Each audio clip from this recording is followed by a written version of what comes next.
I'd be drinking local stuff if I were there. Are you kidding? I Well, wouldn't want. that's I the would want thing. something. Yeah, but I've got a cellar full of homemade rakia. oh wow.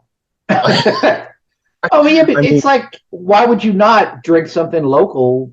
Because you don't. well, I mean, I can't get well, I it mean, here, so for the guys here, it's an import. It's like if I were to bring some of the Macedonian wine from Melnik over there, it's a right, rarity. right. But it's like here. Let's apples to apples, right? The rakia that usually gets over to states like Borgas 63 and all, it's like turpentine. You can clean your rusty nails with the stuff, Right. you know. But you don't drink it here. Right. It's what's it called? It's like Boone's Farm wine or Oh, Mad Dog.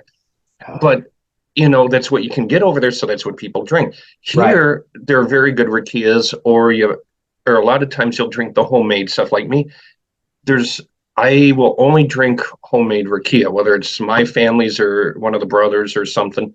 There's Yeah. only one type I'll drink that's bottled because they pickle a chili pepper and it's really good. But anyway, What is same, rakia? What is that?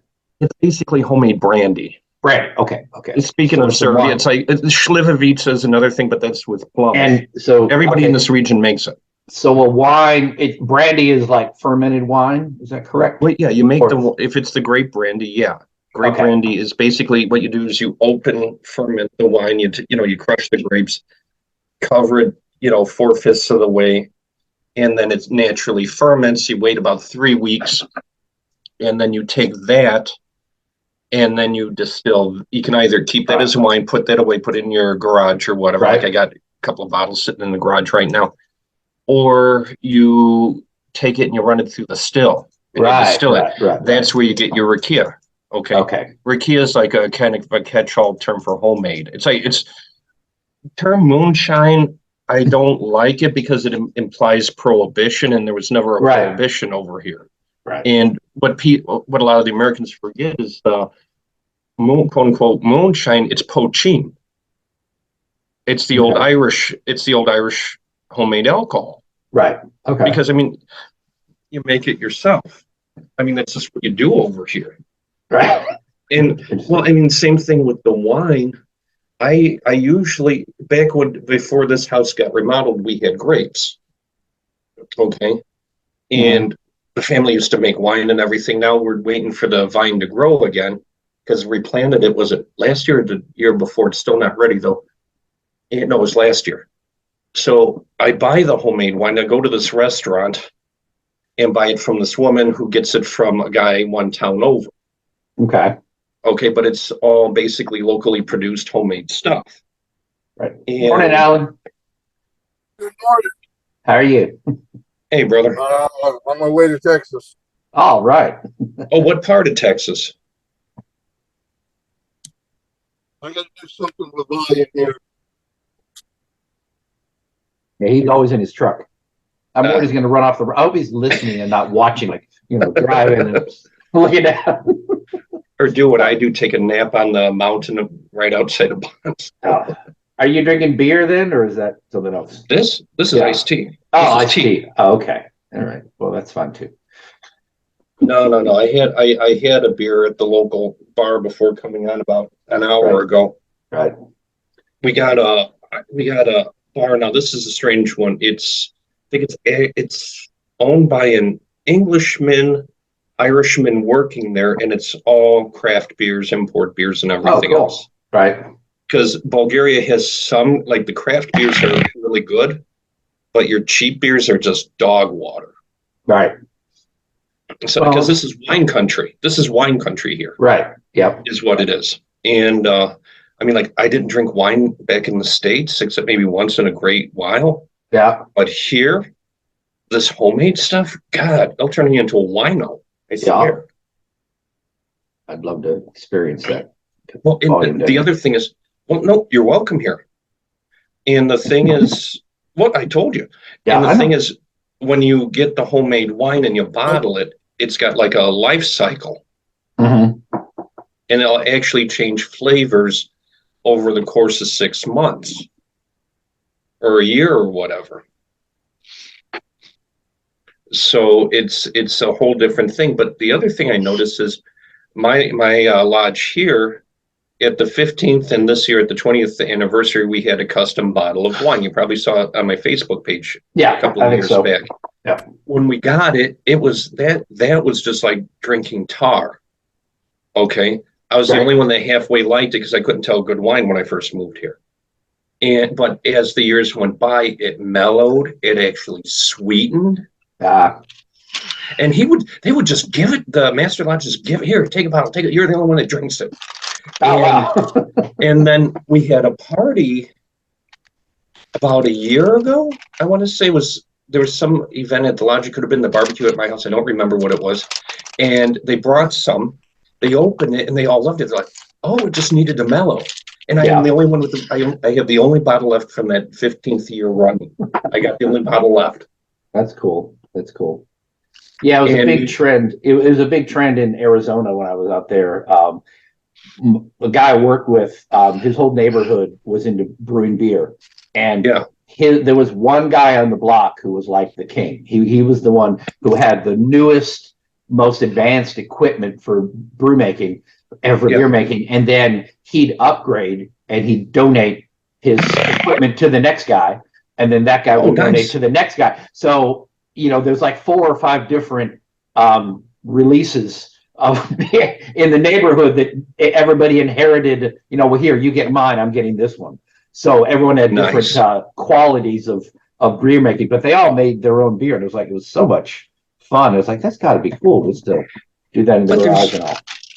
But there's a whole tradition to alcohol making. And I think the biggest problem was, because I'm originally from the States. And so, of course, you compare the two, right.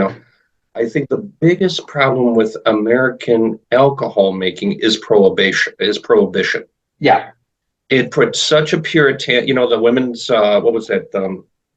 I forget, lips that touch alcohol won't touch ours movement. What was the name of that? The temperance movement, yes. Temperance. Between the temperance movement and formal prohibition, it puts such a puritanical stain on alcohol making in the States. It never quite recovered, and there's nothing subversive about it. There's nothing bad about it. It's part of life. It's part of culture. And and this is my tinfoil hat theory, if you don't mind. Mm-hmm. I do think there would be a lot less problems with like alcoholism and everything else if that had not happened. We have drunks here and everything else. Don't get me wrong. We got village drunks and whatever. But I'm saying culturally, I think it would have been a lot healthier without prohibition in the temperance movement. I think there's a lot to be said for that, because really, from what I gather, being in Italy myself for a year and then hearing about France and all that, where kids are taught at a young age, they'll drink a little wine at dinner once they're old enough, and it doesn't have that mystique, it doesn't have that taboo thing, so people are responsible. Everybody has a glass of wine with dinner, but it's like a glass or two. You don't get roaring drunk. You get a good party going. You get a good party going. Yeah, but the whole idea is people who consume alcohol do it. It's not that big a deal to have a glass with dinner, so you eliminate that mystique, and you don't have as many alcohol problems. Well, I'll tell you, real interesting cultural thing. We drove to Portugal for that European Masonic meeting, and then hooked back. I had to give a lecture in Italy and then go to Serbia because I had to meet with, actually he's dead now, the old Grand Master of Montenegro, because it was during the Grand Lodge of Serbia meeting. And so we had like this big circuit we had to do. So we stopped in certain places to get rest. Right. And in Avalon, France, at the rental apartment, the woman said, "And here's a bottle of wine for breakfast," straight-faced. Right. In that part of France. Really? Oh, yeah. I don't know about that. Breakfast, I don't know. But morning, that's David. That's a little too early. I can't even handle it. Yep. Really. Good morning. Brother. Good morning, everybody. Sorry, I was having a little trouble getting my audio working when I logged in there, but I can hear everybody now. So good. How's everybody doing? Not bad. How are you? Good. Doing well. What Right. Grand Lodge, Ohio? Where are you at? I'm down on the southwestern side of the state, near just north of Cincinnati. Okay, because when I first started talking to Masons about joining, it was actually in Steubenville. Okay. Yeah. That was my first formal contact with Masons. Okay. And where are you at now? Bulgaria. Yeah. The commute would have been tough. Yes. Yeah, it's not easy on the mileage. You know? Hey, John, your friend Dominic dropped off. I figured he had audio issues, but he hadn't been back. Everyone's having issues this Hold morning. on. Brother Pavel, how are you? Yes. Thanks for coming. Hi guys, How are Nice to be you? with us. nice to see you. I'm great, John. Hello, nice to meet you. Thank Good you to meet for you in inviting me. person. Yes. No, I wanted you. Actually, this talk I was going to get. Remember, I was going to come by you about 2 years ago, and I Sure. said I had a talk. This was the original talk. Mhm. Okay, super. Hey guys, just I wanted to say hello to you because we are in the department trying to wear my daughter to play football. And just appreciate for your invitation and looking forward to be presented on your next meeting as maybe I will make some information about the Freemasonry in Russia and everything. Okay? Yeah, send me the I'll be link right for back. that. Okay, guys. Thank you so much and have a great Zoom. Thank you, brother, and give my best to Andre and Anton, please. Sure, I will. Thank you. Sure. Okay, guys. Thank Thank you. you so much. Bye. Bye, brother. Brother Dave, how are you? He's I'm good. quiet. You got to remember to hit that mute button. I'm still getting used to that after there. 3 years of Zoom meetings. Yeah. Yeah, My, good. I actually extended the invitation to a couple of my brothers here in Ohio. Excellent. I don't see them on, so I don't know if they're going to make it today or not. But a couple people at least, it seemed like they would be interested in it. So, in case a couple of unusual names pop in, I may be responsible for that. All right. Hey. Well, I was going to say my lovely co-host Brian Smith is not here, and normally he's on at like 9:45, John. So it's like, and he helps. I make him the co-host, so he helps letting people in and all that, managing that because it's easy. It's harder to talk. I mean, I prefer to be just chatting with everyone and let someone else kind of do the other stuff. But no, right now it's all on me. Morning, brother Pete. This is our secretary from Virginia Research Lodge. Good to see you. If you want to unmute, say hi. Good morning. How are you? All right. Good. Brother Aday, saw you come in. Hello. Well, actually, I think he dropped, came back in. And Brother Paul, good to have you with us. Good morning. How you doing? Good. Good morning. It's nice to have our regulars on here. So I went through and I don't know what time to start the official whatever, it's 10 after almost, but people seem to still be dribbling in, so I was kind of putting that off. But I will say I was going through all of the old videos and to get a time of, how long was each one, and then mark, when does the actual talk start, how long's the talk plus the Q&A, and get an idea of when I edit them down, what's the longest length.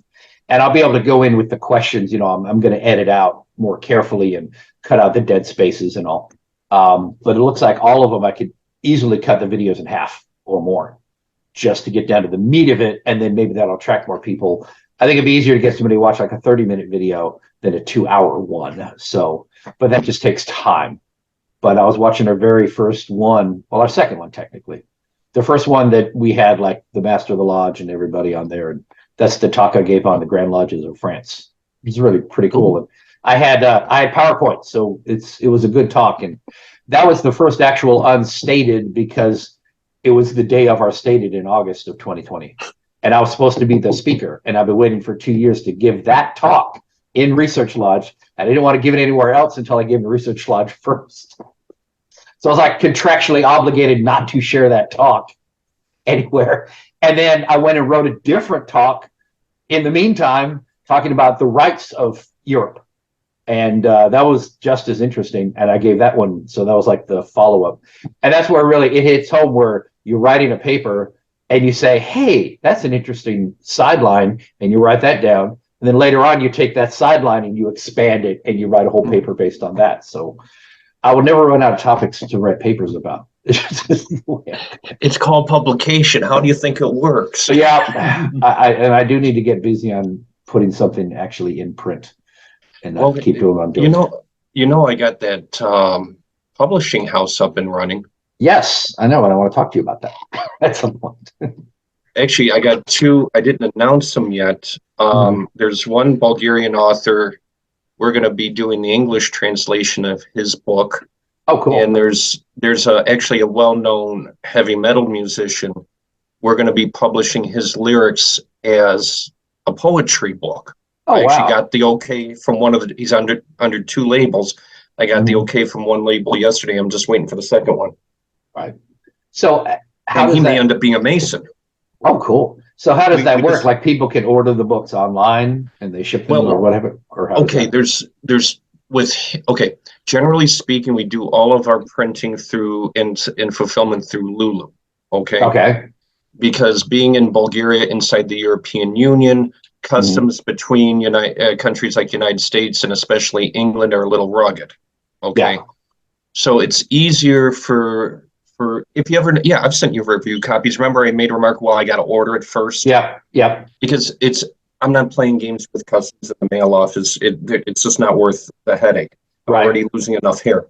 So they just basically print it over, I think they're in Georgia over by you. Oh, okay. And they just ship it straight to you. Here in Europe, it's Poland and France. And I think Australia's got its own thing. I think Africa comes from here. But it's a lot easier. Now with Murat's book, we're going to do that a little bit differently. We're going to do a common release with Lulu as the printer, but we're also going to probably do somewhere between a 50 and 200 print run of a hardback autographed version of the book, because he lives right down here in Greece. He's an old he's an old friend of mine. Right. So either I drive down here, he drives up here, sits all afternoon, signs books, complains, and go home. Know. Well, we need to talk about that separately. I don't want to tie everybody up, but that's something we're looking to do. I'm looking into printing a book as well. Okay. Oh no. Yeah, of course. So everybody, welcome. My name is Chris Douglas. This is Virginia Research Lodge number 1777's unstated meeting for March 18th, day after St. Patty's Day. I'd like to thank everyone for coming out. I'm going to go ahead and put my links in the chat in case there's anybody here who doesn't already have this. I think we're all, I'm preaching to the choir here. Well, Marina's new, maybe she'll be interested. So this is a link to our Facebook group for Research Lodge, our Research Lodge website, where we have our papers and our link to our videos on YouTube. It's direct to our Unstated Meetings playlist on my YouTube channel, and then my email if you're not on Facebook and you want to sign up for the emails. But again, I think everybody here is part of this. So that bit is done. I don't have my co-host here, so I gotta do all the driving and everything. So bear with me. We have Brother John Meek, who's our speaker. I do my best. I was saying, John, it was fun. I'm walking through the earlier videos to shorten them up, and so it's like, it's seeing how rough it was. I mean, I actually think we have gotten better over the years, but having to tighten it up and like it's time consuming because you can give me a paper to edit and you can whip through that in like an hour. You just read it, just pen and ink, and it's easy to make corrections. But with video, it's like I play it and it's like, okay, that's interesting. Maybe I'll add that clip and let it talk, and then you decide where to stop. And then you got to go back and get it just at the beginning of the guy talking and just at the end of the last person talking, and you clip that and then you put it in the feed and you're just basically slicing. And it's fun. I'm totally just learning on my own. If we were a larger operation, I'd have a full-time video editor who would do nothing but put these together with splashy transitions and all like that. And we'd probably be making like 5-minute videos to attract people. I don't know. We make it into that. Talk to the at refreshment guys. Talk to Wes. He's Mason over in Chicago. He's got that video cast at Refreshment. They're Right. pretty smooth. Okay. I may look into that. So anyway, we have your friend Dominic left, didn't come back. I think somebody else dropped off. Let me check my phone. He might have sent a message. Yeah, to me, right. Go ahead. It's right Go here. ahead. Hold on. Paul, how you been? Doing good. Good. A little slow today. Yeah. Well, kind of a light crowd today, but that's all right. We had like 30 people last week, so that was really cool. Good attendance last week. I thought I'd have more here because John has a reputation, but he brought in at least a couple people. Oh, wait, hold on. Let's see. Where's he? Yeah. Oh, he's 353. Oh, yeah, I don't have a message. Maybe something happened. Okay. Well, he didn't say anything and then he dropped. So, well, I do realize that in reviewing all of these that we spend a whole lot of time talking beforehand. And I do edit some of it out, but a lot of it makes it out onto YouTube. But really, it's just people just chit chatting like this. So, a lot of stuff, it's a judgment call on what do we put online and what don't we. So if you're watching me on YouTube sometime in the future, please like and subscribe. We appreciate that.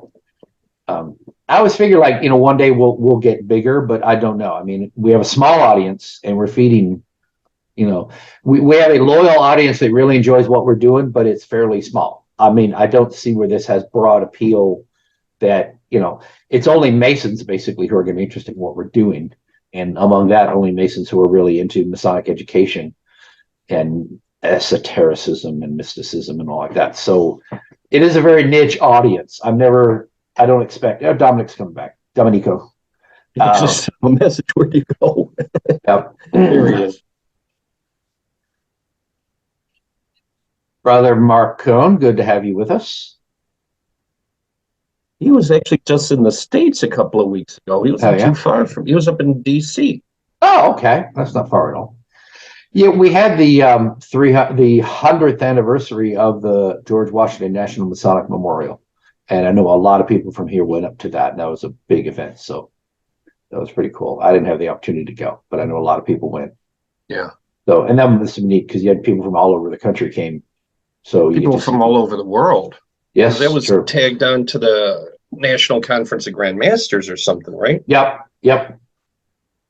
There was not only the regular. Very special, very, very special.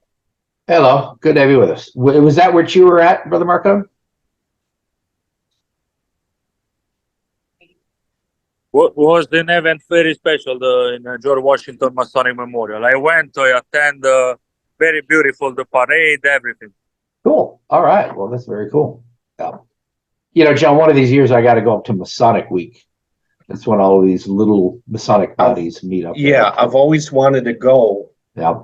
But it was always so expensive because it's over in Crystal City. I mean, it's over in Crystal City, right? Or at least that's what I thought it was. Yeah. And then it's like a whole week of leave and then everything else. Right. But yeah, they have, any independent body you can imagine is there. Yeah. Well, the event, is the event free or is there a small charge for it? I don't remember.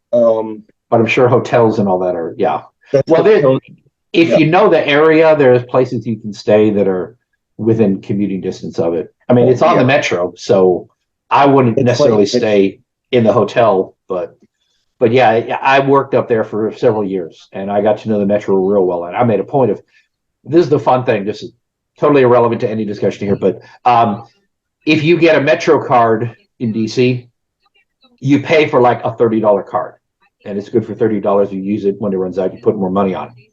And that's how they are. I grew up in Washington State where we have a metro and you could buy a bus pass that was a monthly for like $20, whatever it was back then. And it was unlimited. Now, DC is not going to offer you an unlimited monthly pass, No. But the beauty is I lived in Fredericksburg, just a little way south, and I got to I took the VRE in every day, which is a train that runs right up 95, basically. Yeah. And it starts in Fredericksburg, and I worked in Roslyn, which is right near the Marine Memorial at Arlington and all. You could buy a VRE pass, and if you ride it 20 times a month, you break even. Just the VRE. But it works on the metro, and it's unlimited. So I would take the train every day, and then just riding the train made it worth buying the monthly pass. But then you ride the metro every day, and that's free. So at lunch, I would just jump on the metro and go to somewhere else in DC to go to lunch or something, just to take advantage of the free metro. And I didn't care. I'd hop off, walk around, get back on, go somewhere else. You know, I can understand why they don't offer a monthly pass, because people would use their account. You know, so. But I really like the metro system. It actually was fairly efficient. The VRE was nice.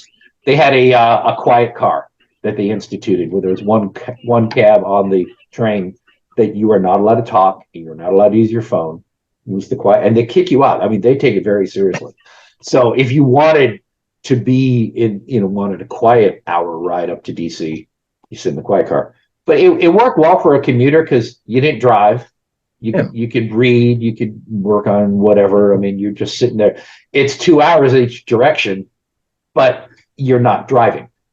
So you're just like, if you find something else to do during your time, it's not bad at all. So Yeah, but I always enjoyed that. I remember the metro growing up, because I used to go out. Growing up, my mom did most of her 2 weeks out there. Okay. Right. It was like a army annex of a civilian strip mall. Right. But you probably know where I'm talking about. I think so. Yeah. And I remember taking the metro compared to what it was in Chicago, and that thing was wonderful. Yeah. It made us look like a bunch of hay seeds. Yeah. It really did. I'm not kidding. It was the nicest public transportation I'd ever seen. Yeah, it is impressive. I give them credit, because it is efficient, and it's easy. Once you know your way around, it's easy to get around. So I suppose we do need to get to our talk, since we're up to 10:20, and we've been chatting about absolutely nothing but mindless gossip. What we do. So, but it's a lot of fun. Well, I mean, it is fun for me to go back and rewatch these videos too, and see people who've been here over time. And I've got metrics of who attends, so I can go and look and see people who come regularly. And I'm going to start picking on the people who used to come and have stopped, and say, hey man, you used to come all the time. See if I can get some people to come back in. So without further ado, I'm going to hand it off to Brother John Meek, who will be giving the talk today. He'll introduce himself. So go ahead and take it away, John. Oh, and I muted you. I was trying to mute everybody else, and I muted you.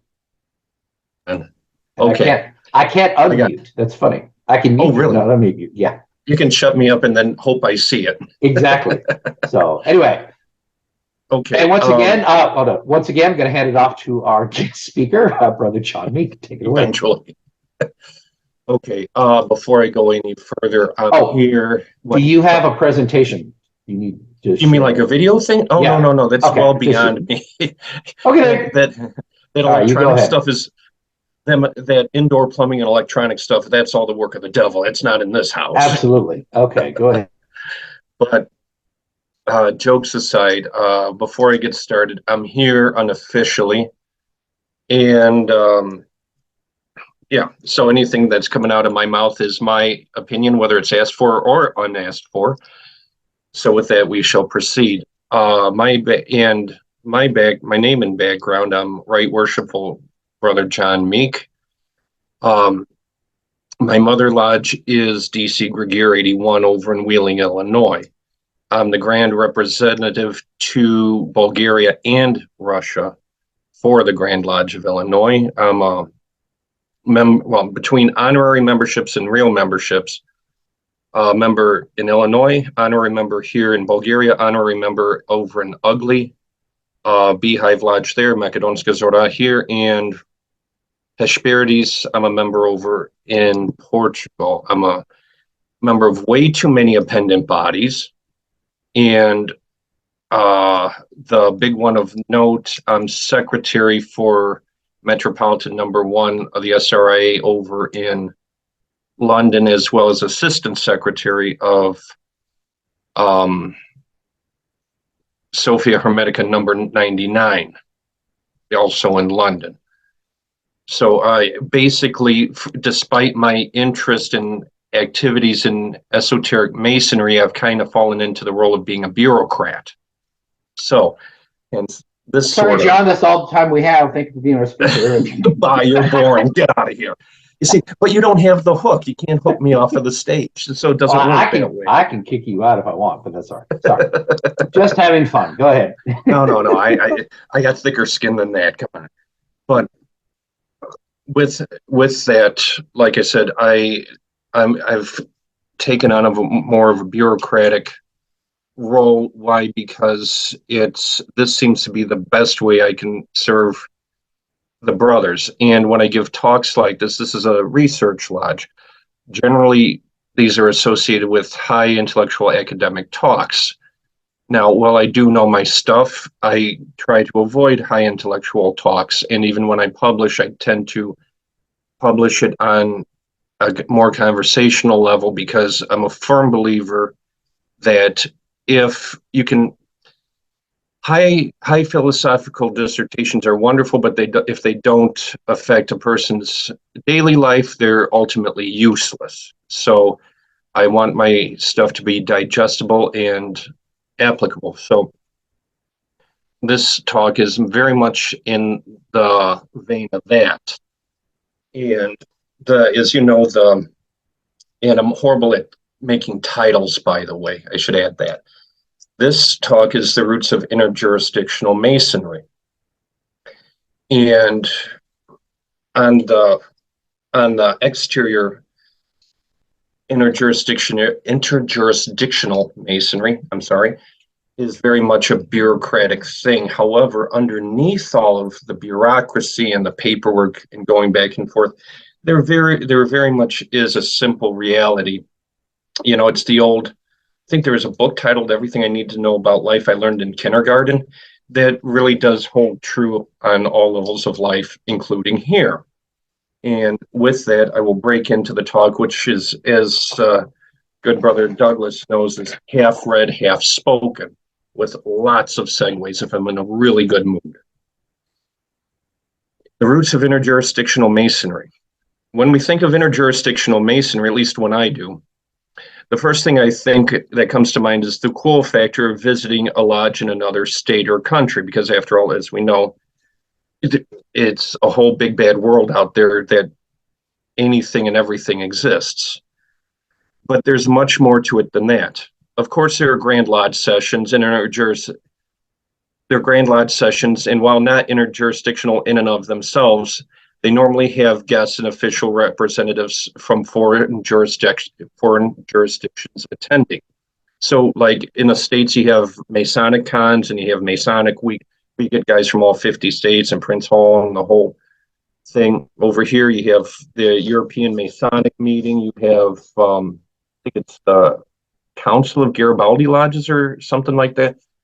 And you have the Grand Lodge meetings, and Europe is so small.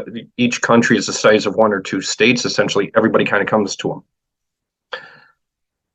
them. And while these are not interjurisdictional of themselves, they do have guests, in these cases. And then there are also the conventions and conferences that happen all over the world, and they take on different forms and flavors. All of these, however, are simply the externals of interjurisdictional Masonry. True interjurisdictional Masonry begins in how we live our Masonic tenets on a daily basis in our home jurisdiction. And these are encapsulated in brotherly love, relief, and truth. Now, there are different ways of saying that depending where you are in the world, but they all really boil down to that same thing. And none of these tenets can stand on their own, and the collection of them cannot be propagated without fully participating in our fraternity. Now, when I say fraternity, there's two ways that I can use this. It's fraternity, like Grand Lodge of Virginia, Grand Lodge of Illinois, UGLY, UGLB. Each of these is individual fraternity. And we'll get into that in a minute. Versus brotherhood, and this is probably the term I should use when I'm talking international, brotherhood instead of fraternity, because we're a brotherhood made up of individual fraternities. We joined the order with the hope of being better people. And this goal is achievable, but a Mason must live these three tenets, whether at the local level or at the interjurisdictional level, it doesn't matter. Always boils down to these three: brotherly love, relief, and truth. And considering that we have Masons from different jurisdictions, including mixed, or a candidate from a mixed jurisdiction, it would be for almost like a familiar love, relief, and truth. Familiar is in family. The tenet of brotherly love is the first and most important of these three. It is the foundation of our fraternity. One notable way that we can practically live this tenet is for us older brothers to teach the younger ones our ways. Another way is to open one another's minds and ideas through proper criticism, not being mean, but through discussion, positive criticism as well as negative criticism, not talking just negative. Or when a brother is down on his luck, help him find a job. Though this more properly falls under the tenet of relief, it's still the foundational motivation is that love for that brother or sister. These are all ways to live brotherly love, which leads us to the second tenet, relief. Relief is the most obvious manner that we live out our brotherly love. While it is all encompassing, it specifically applies to our brothers and sisters, our widows, and our orphans. Under this tenet, we are bound to do everything within reason to help and assist them. However, we cannot forget that we also have a responsibility to everyone around us, regardless of our relationship to them. In other words, this brotherly love, this charity, that's the term I'm looking for, charity, that love, that's love for love's sake, because it's our brother or sister within our brotherhood. And then that's the core motivator. And then the relief goes out, of course, we help each other, like, well, my brother and sister, whatever. And then from there, it expands out even further. Because don't forget, taking a good person, making them better. You start with yourself, and then it radiates out. And truth is the final tenet, and the one that seems the most out of place here, because brotherly love, that's a very heady thing. Relief, that's taking that heady thing, making it practical. Then truth, what is the truth? Okay, so it just seems odd and out of place, but it's not. It's the silent partner in the group. Truth is the divine light that we seek, and once we are firmly on the trail seeking after that light, our conscience opens up wide to the responsibilities that we have taken upon ourselves in regards to God, ourselves, and other people. And that right there is the basis for everything we do as Masons. But what do these tenets have to do with interjurisdictional Masonry? Because when we're going through the degree work, we always hear about these three tenets, and it, like I said, it's explained different ways wherever you're at, but it's the same thing. At least to me, it often seemed on a one-on-one level, or within the lodge, or within the state, or whatever. And it doesn't necessarily come off as, doesn't seem applicable on the larger scale in these larger, when you get the two fraternities working together and everything else. But it really does boil down to these three. So it has everything to do with them. In some ways, there is no difference between interjurisdictional Masonry and how we live our lives in our Masonic lodges and surrounding communities. In fact, I would argue that any differences are only cosmetic. Now, before I run out of the room in disgrace, let's see how I came up with this idea. When we step outside of the borders of our jurisdiction, we're the same people we are at home. Whatever our attitudes are at our home, we will carry them with us no matter where we go and no matter how we sugarcoat it. Because changing scenery doesn't change you. Okay, so what I'm here sitting in my office, that's what I am half a world away. Yet, what exactly are we stepping into when we do this? Let's first define that. And I'll do so in a simple and somewhat inaccurate way, but we're going to unpack it, of course, terms. But it'll be enough to get us through this lecture before we go into explaining it. As we know, individual lodges are part of a larger organization. Whether you call it a Grand Lodge, Grand Orient, or an Order of Freemasons, all these terms boil down to the same thing. National, and hold on to that thought for a second, national fraternities that exist in their own right. I know in the States, you have state Grand Lodges. Canada, I think they're provincial. Australia, I think their states are provincial or whatever. And states also have state versus Prince Hall and all that. But the point is there's a geographical jurisdiction. That's your jurisdiction generally. But the point is each of these exist in their own right. You also hear, and each jurisdiction adheres to standards of what define regular Masonry and Masonic protocols, whose origins were established in the general regulations by the Grand Lodge of England. We're talking before the Union, of course. And however, each regular Grand Lodge, and forget irregular for a second, each Grand Lodge adheres to its own internal definitions, but talking regular within our context, what I generally refer to as our network of Grand Lodges. Each regular Grand Lodge adheres to the ancient landmarks of Freemasonry. Now, that's a whole nother thing. There's landmarks are a very, very odd topic because they're not as, we'll get into this in a second. Ancient landmarks of Masonry. However, one must keep in mind that the concept of landmarks is divided into two categories. The first category being prescribed and accepted as ancient landmarks. And the second category includes any additional landmarks that a Grand Lodge determines as necessary. And if one jurisdiction decides that it may want to interact with another one, the two jurisdictions will examine each other's origins, practices, rituals, whatever, and whatever else they deem important. If they're satisfied with what they see, they'll acknowledge each other as conforming to the standards of recognition and Masonic protocols. Now these two jurisdictions are in amity. You got recognition, now we're in amity, and essentially, basically they like each other. And they may or may not, very important point, they may or may not allow visitation and other rights and benefits. And I'm going to stop there before I go into the standards that the Americans said, because the Americans do a very good job of boiling things down. Landmarks.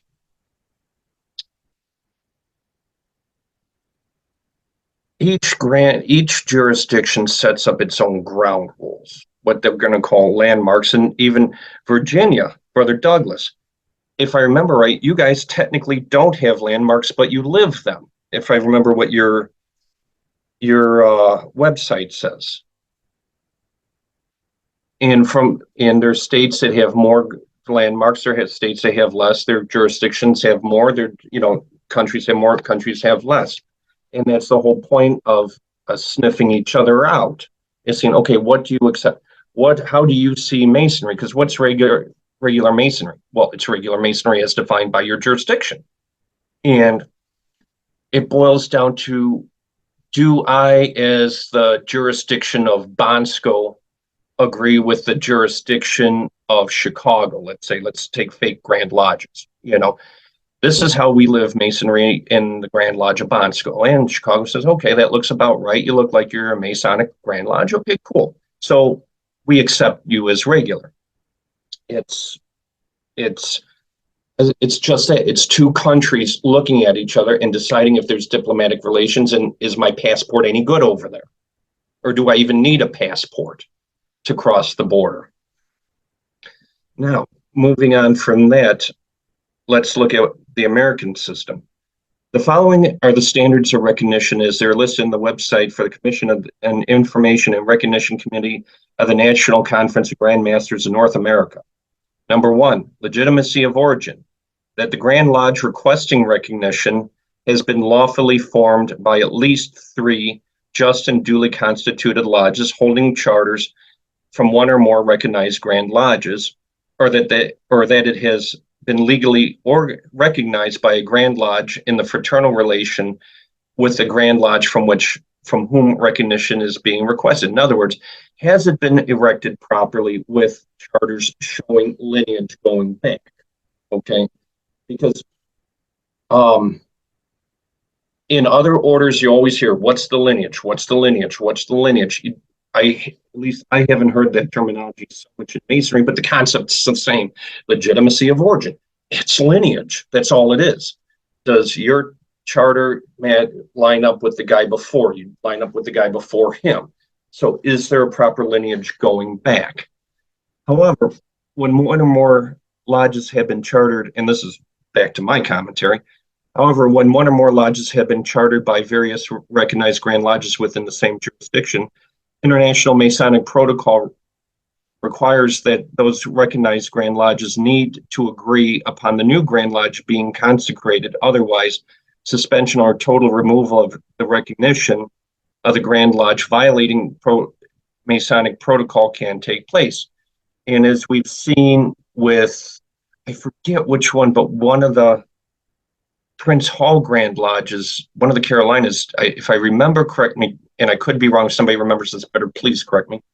They chartered lodges in West Africa when they really shouldn't have. It was on the internet a few years ago. This is not a secret. So territory is touchy and origin is touchy. And this takes us to number 2, exclusive territorial jurisdiction. This is another sticking point.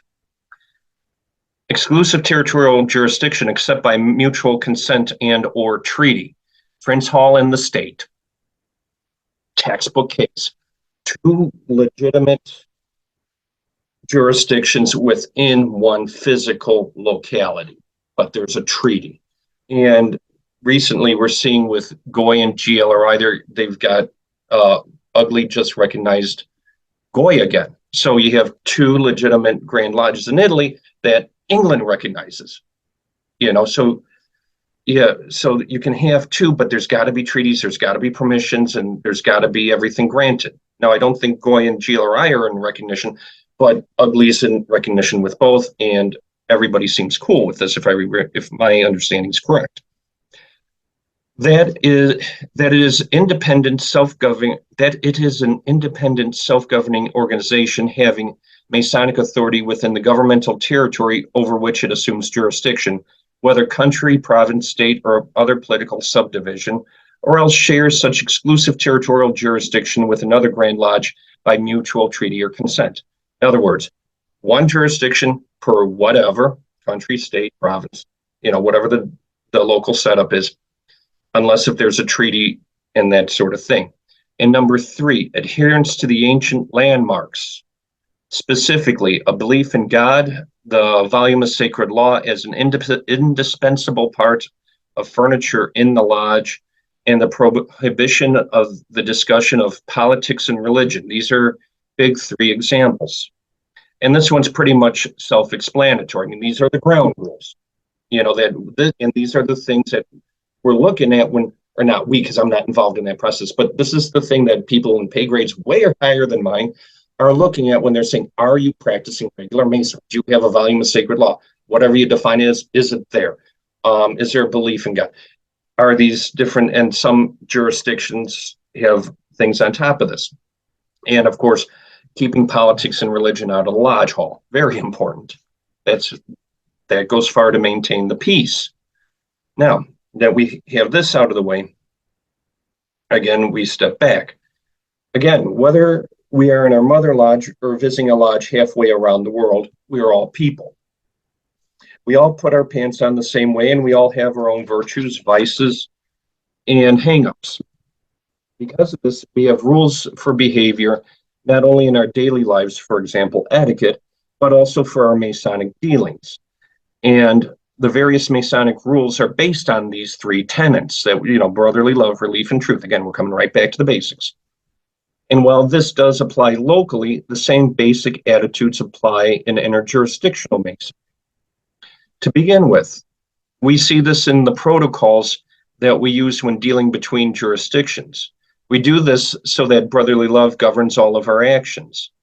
But what is the connection between the brotherly love that we have for each other and the protocol we follow while traveling outside our jurisdiction? Everything. Absolutely everything. While they can be a bit of a pain, these various practices ensure serve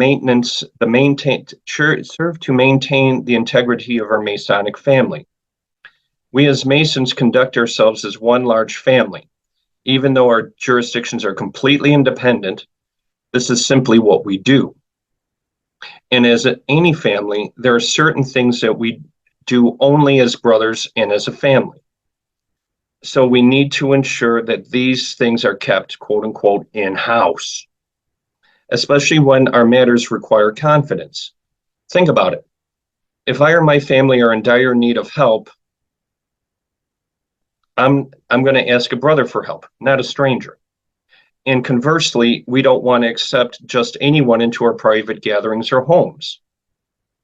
This is why we don't make direct contact with other jurisdictions. Rather, we go through our grand secretaries, is that is the only way everyone knows that we are Masons in good standing and which jurisdictions are regular. And we can't forget to make sure that jurisdictions are in amity with each other, because don't forget, there's a difference between regularity and recognition. Two very different things. You can have two regular jurisdictions that don't recognize each other. Otherwise, we risk the possibility of some sizable mishaps. The protocol is actually just one safeguard to encourage smooth and reliable interactions. But the real meat of how we interact positively with each other is in our openness to the brothers and traditions of other jurisdictions. Now, I'm going to stop before going into that. Paperwork going between jurisdictions. In this day and age of the internet and quick SMSs and emails, I can email any lodge in the world and ask them if I can visit. However, I can, but I shouldn't. And I'll generally be met with, go through your grand secretary. Why? Because there are many different jurisdictions, and these many different jurisdictions have many different ways of identifying their members. Some places have Masonic passports. The Americans have dues cards. Well, dues cards, I have a dues card buried somewhere from, I don't even know where it is. But over here, you don't have dues cards. I have one lodge I don't even have physical paperwork for. It's all, I send an email to the secretary. He sends an email to the grand secretary. They send an email to whoever, their grand secretary. So there's different ways to do it. And so there is no uniform way. It's not like I can produce a dues card as a Portuguese Mason. I don't have one. But that email from my secretary through the grand secretary, that's what works. Because you have a live interaction with a human being in the office of that grand secretariat that can look at his list and say, yes, John Meek, he's annoying, but he is regular, and yes, he's paid up. You can let him in if you want. I can print at this day and age, I can print a dues card, I can print a letter of recommendation. It's easy, but that grand secretariat takes care of everything, and that bypasses every single problem you can imagine. Because they have the records, and they know who they're talking to on each end of the thing.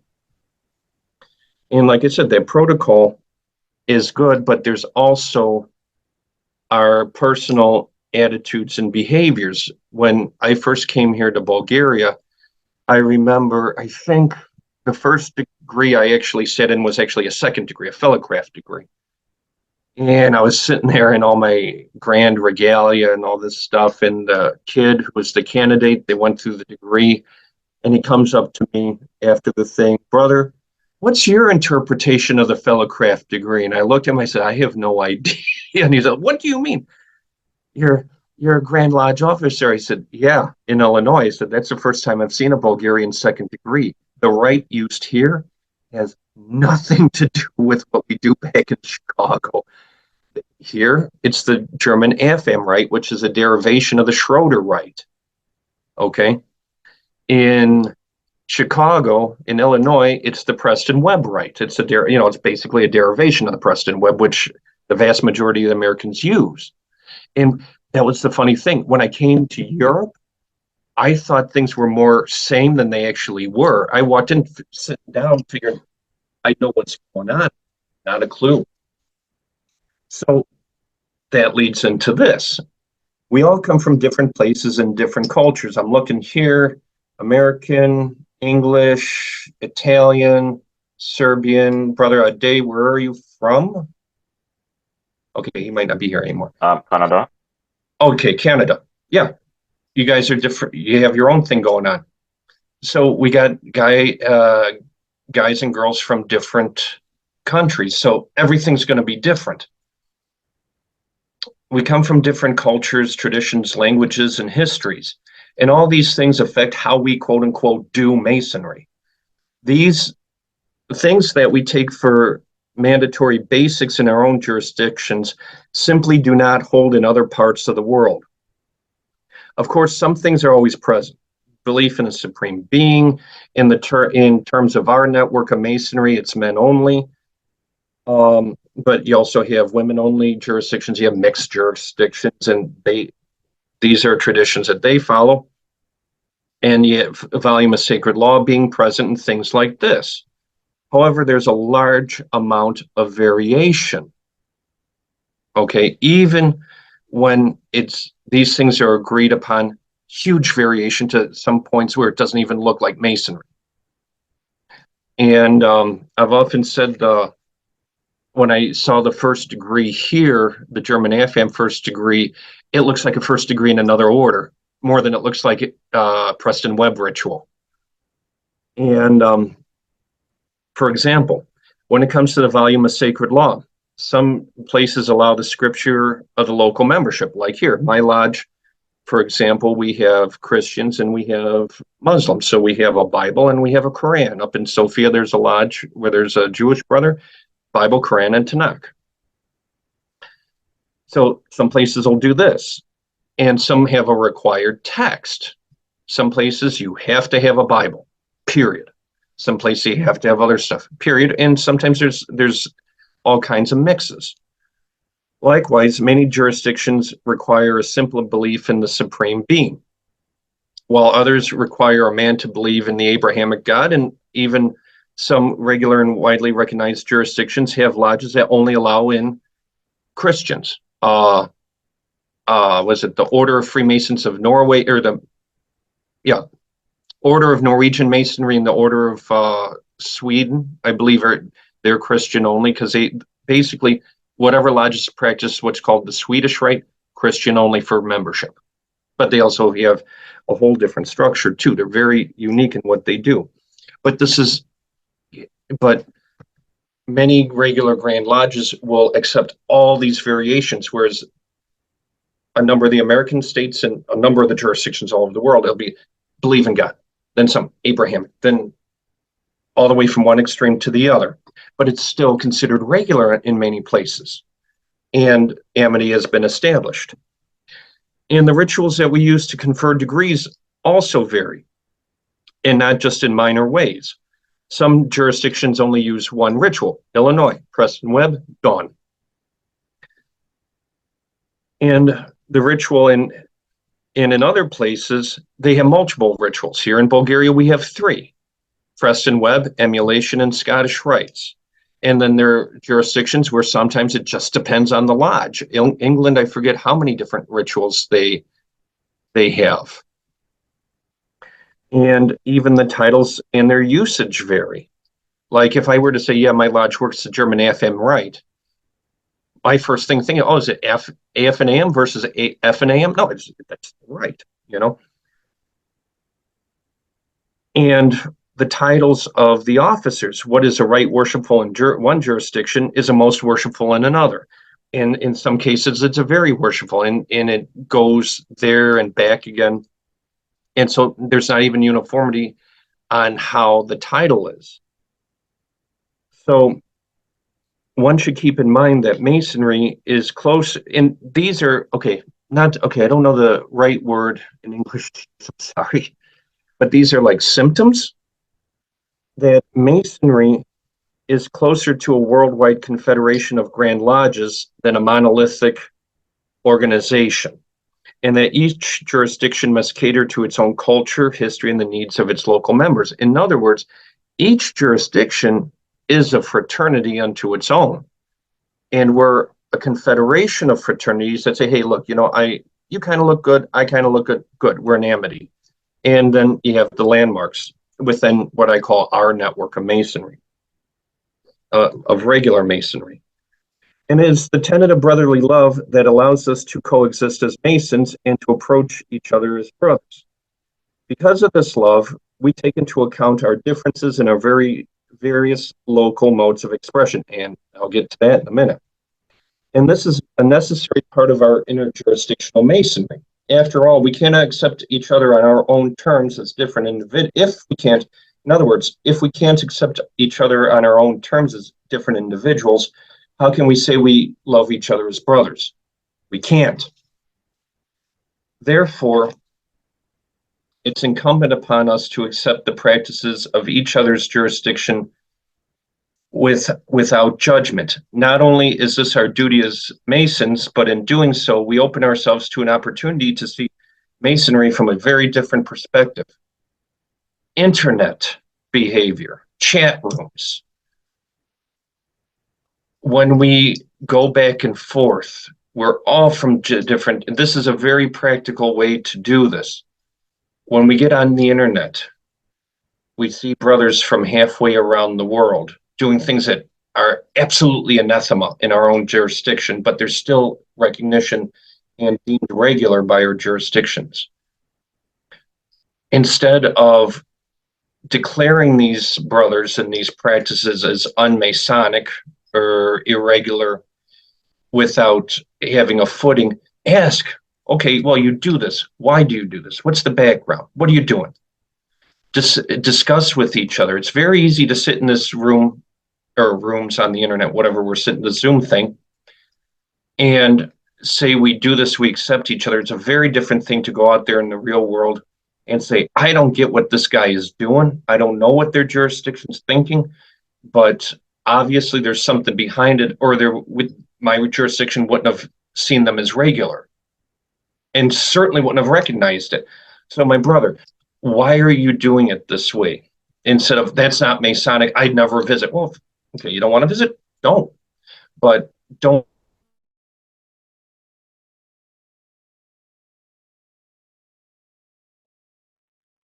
Hey, John, you froze up there and you just stopped talking. A diamond. You froze up there for a sec. What was the last thing I said? You were saying that's not Masonic. Okay. Instead of, okay, I'm going to back up a minute and hopefully I catch it right. Okay. So instead of going online, seeing something you don't agree with, and there are things I don't agree with in other jurisdictions, but that's why we're in different jurisdictions, different cultures. Instead of, that's not Masonic, that's irregular, and how can this be? Ask them. Ask the brother from that jurisdiction that's saying something and say, okay, you're doing this. Why? What's the background? What's the point? Because think about it. If our jurisdiction is in amity with that other one and it sees it as regular, there must be a reason why it's acceptable, because that's what grand chancellors do, grand master. That's what these guys are doing. They're looking at these different things, seeing if there's anything offensive. And if they're not, okay, then there's a reason. Go ahead and question, of course, but never accuse.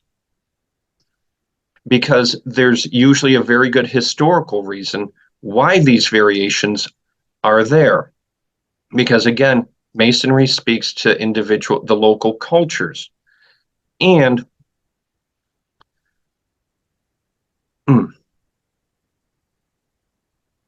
Masonry speaks to the various cultures and how it expresses there, not halfway around the world. Because if we had the Swedish Rite in Illinois, it would make absolutely no sense because it's a different cultural context. And that's the thing with this. Now, moving on, the concept of brotherly love is good, but we live this in daily lives. Like I said, these philosophical discussions. And this brings us to the third point, relief. Relief is the most obvious manner that we live out our brotherly love. Better put, it's an extension of our brotherly love. One could even say that relief proceeds directly from brotherly love. While it is all-encompassing and limitless in its application and its beneficiaries, it does not specifically apply to our brothers, widows, and orphans. It does specifically apply to our brothers, widows, and orphans. Under this tenet, we are bound to do everything within reason to aid and assist them. I mean, a guy dies, there's a widow and an orphan left. They need help. In the interjurisdictional realm, however, it takes on a specific flavor. Sometimes it will be brothers in one jurisdiction helping another jurisdiction when disaster strikes. We saw this, what, a month ago? But Turkey just had all those terrible earthquakes. And I know Bulgaria with the United Grand Lodge of Bulgaria was throwing aid over there. I mean, here, help, helping the brothers, helping the people, that's interjurisdictional masonry. When there were different natural disasters, different jurisdictions were helping each other. Interjurisdictional masonry, the tenet of relief in action. And there are many other much quieter ways to live this tenet. For example, and this is me actually, when brothers move from one place to another, it's a difficult process, especially when the move is international. I don't even have to read off, I can tell you right off the top of my head. When you move from one state to another, it's bad. One state to another, it's worse. One country to another over an ocean, forget it. But often, it's the brothers locally that will help and pull the new guy through, because there's already a trust established there through that determination of regularity and recognition. There's already a trust built in. These are my brothers. This is where I can go. And I've seen it in my own life. And quite honestly, without the brothers of Makedonska Zora, I probably would have been back in Chicago after the first 6 months. But it was, even though at first there was a horrible language barrier, the culture I halfway knew, but still very patient, very helpful, very supportive. And that's but you'll never see that on the international level. It's not like when people give money and relief and aid to whatever, you'll never see it. It's just one brother helping another, or two brothers, come on, this is how it works here, this is what you have to do, this is, avoid this, do that. Very quiet, and it's equally international. It's guys from one culture reaching out to a guy from another culture, completely different. And I'll go on an actual tangent here. I was years ago, when I first came here, there was the Grand Lodge meeting of United Grand Lodge of Bulgaria, and it was the 25th anniversary of the reestablishment of Masonry in this country. So you had guys from all over Europe, Africa. Do we have Asians? I think we had some. Do we have an Indian here? I think an Indian did come, and we had Americans. Hello, and guys from all over. And there were guys from countries who these countries all but officially hate each other. If you know the history of Eastern Europe and the Balkans in particular, we had guys from here, from Bulgaria, Greece, Romania, Turkey, Serbia, I think North Macedonia, Montenegro, and considering all the history, how much fighting back and forth, you would never know it in that room. And when we went out and how we maintained contact and the closeness, you would never know there was a history. Why? Because these are my brothers. It doesn't matter what's going on in that outside world. We're brothers. The whole outside world can fall apart, but this guy I'm sitting next to, that's my brother. And I've never seen such fraternal delicacy in my love, or delicacy and love in my life. And that is what it's all about. Now, this is all good. But where does all this come from? We have the brotherly love. We have the relief. Now, truth. What's this got to do with it all? Truth is the final tenet and the one that seems most out of place. It is not, however. It's that silent partner in this group. Truth is the divine light that guides us all. And without this truth, we are rudderless. Of course, we have the book of nature and the book of man. As the Martinists say, you have the book of nature, you have the book of man. But there's another book that is not written in terms that our minds can understand. This book is the mystical tracing board, written in such a way that only its author, the grand architect of the universe, can explain to us. And this truth is the grounding agent for these other two tenets. After all, how can we properly love and serve each other if we don't have the wisdom that guides our heart? This truth that is transmitted through those books, those quote unquote books, God, the book of nature, the book of man, the book of God, can be further understood when contemplated from different perspectives. And what better way than to contemplate the truth than to compare the symbols that we use to describe it? As we travel around to the various jurisdictions, we will meet the symbols that we are all familiar with, but we will also encounter new symbols that we may not have ever seen. These new symbols and explanations will add to the symbols and explanations that we already know, thus giving us a more well-rounded understanding of life and its greater mysteries. Whereas I think, is it England where they use a pencil as one of the working tools? And at least in Illinois, you never hear about a pencil. I think it's England where pencil's a working tool. One of them anyway. And you see all these different variations. Brother Douglas, I think, was it you and I were talking about the appropriateness of the Chamber of Reflection in American Masonry versus Continental Masonry and all? Yeah, that was you. Yes, it's come up a few times. Yeah. Well, no, but this is a hot point over in some places. The Chamber of Reflection is a body of symbols, essentially. In some jurisdictions, it's not used. In some jurisdictions, it is used. You know, the whole thing, thing that our good brother Carlos has, no skulls in masonry, the one that's tongue in cheek. Skulls on the back of my Portuguese apron, there's a skull. You know, you flip it over, it's black and it's got a skull. And that's got its own symbol. You know, it's got its own symbolism attached to it. So things that are here won't be there. Things that are in the Scottish Rite Craft Lodges won't be in the German AFAM. The ones that are in the German AFAM won't be in the emulation, and vice versa. You know, in some rites you have the elemental tests, and some you don't. And when you compare them, you get a much more well-rounded view of the truths that Masonry are trying to convey just through that comparison.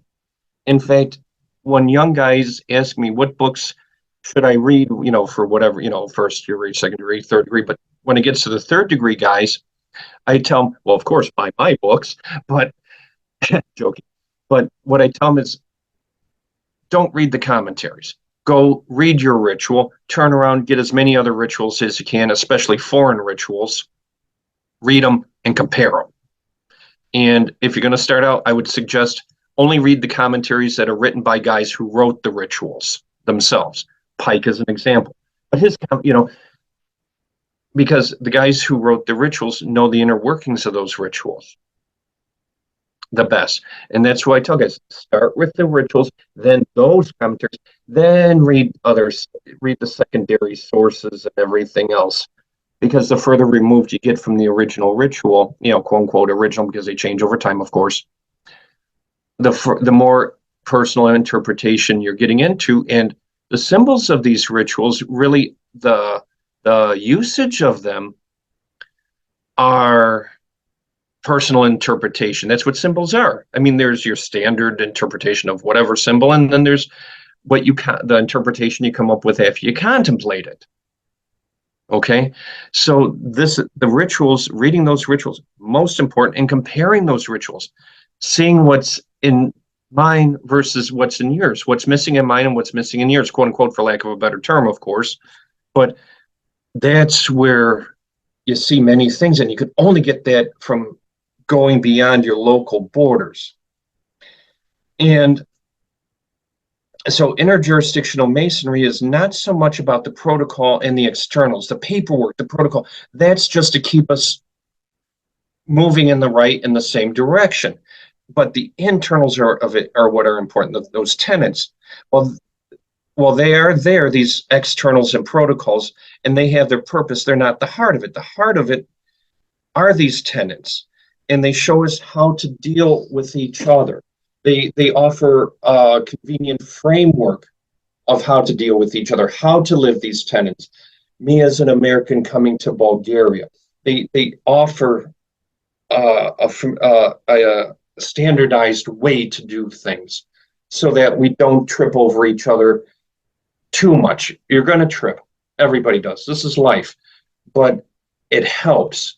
And it's in the application of these basics into these more complicated frameworks that we can be successful. Not focusing on the minutiae, but the basics. Brotherly love. Okay, that's my brother. Relief. He needs help. Truth. Okay, what's the basis of this? What's our foundation? And this is the basis of interjurisdictional masonry. This is the driving thrust of it. Now, in addition to titling things, I'm horrible at ending talks. That's the Okay. Well, that's fine. It was a very good talk. You covered a whole lot of things. I was making notes. I had a few questions for you. Oh no. Yes.